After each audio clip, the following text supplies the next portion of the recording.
বাংলাদেশের যে সকল সরকারি কর্মচারীরা এই পে স্কেলের সুবিধা ভোগ করবেন, সেটা কর্মচারী হোক আর কর্মকর্তাই হোক, সকলের একান্ত সহযোগিতা কামনা করছি। এই নবম পে স্কেলের সুপারিশকৃত যে প্রস্তাব দেওয়া হয়েছে সেটা যাতে দ্রুত সময়ের মধ্যে, অর্থাৎ এই 31শে জানুয়ারির মধ্যেই যাতে গেজেট আকারে প্রকাশ করা হয়, সেজন্য সবাইকে আরও বেশি সোচ্চার হতে হবে।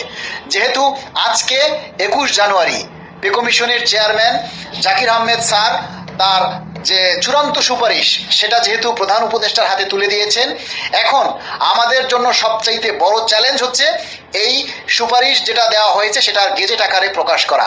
এই চ্যালেঞ্জে সারা বাংলাদেশে যারা সরকারি কর্মচারী কর্মকর্তা রয়েছেন প্রত্যেককে এই চ্যালেঞ্জে মোকাবিলায় অংশগ্রহণ করতে হবে। সবাইকে যার যার জায়গা থেকে দাবিগুলি আরো বেশি বেশি করে তুলে ধরতে হবে যে আর নয় কালক্ষেপণ, এবার চাই প্রজ্ঞাপন।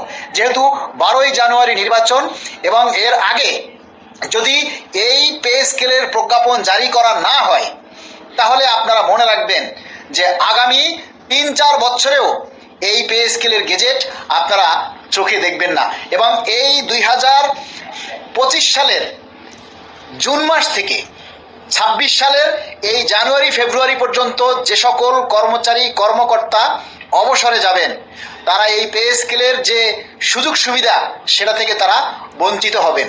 অতীতেও 2020 সালের পর থেকে যারা অবসরে গিয়েছেন তারা যেভাবে এই পে স্কেল না পাওয়ার কারণে ফাইনাল গ্র্যাচুইটি থেকে তারা যেভাবে বঞ্চিত হয়েছেন, ঠিক সেই একইভাবে আপনারাও যারা এই জানুয়ারিতে 26 সালের জানুয়ারির 1 তারিখ থেকে, বিশেষ করে বেশিরভাগ কর্মকর্তা কর্মচারীরা জানুয়ারি মাসের 1-2 তারিখের মধ্যে এবং ডিসেম্বরের শেষের দিকে যারা অবসরে যান, তারা সবাই কিন্তু এই আর্থিক সুবিধা থেকে বঞ্চিত হবেন। তাই আপনারা যারা বিশেষ করে ঊর্ধ্বতন কর্মকর্তা, সচিব লেভেল এবং ক্যাডার প্রশাসনের মধ্যে যারা অবসরে যাবেন, আপনারা সবাই গুরুত্ব সহকারে মাননীয় প্রধান উপদেষ্টাকে এই নবম পে স্কেলের গেজেট জারির ব্যাপারে আপনারা যার যার জায়গা থেকে দায়িত্বশীল ভূমিকা পালন করবেন বলে আমরা দাবি করছি।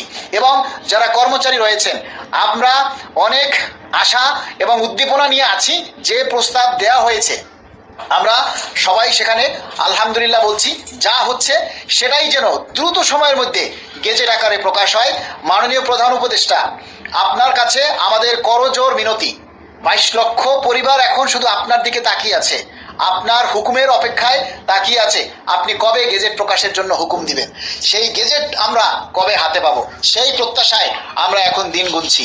তাই আমাদের অন্য কোনো দাবি নেই, একটাই দাবি, আমরা শুধু পে স্কেলের প্রজ্ঞাপন চাই। এই দাবিতে সবাই সোচ্চার হন। ধন্যবাদ সবাইকে।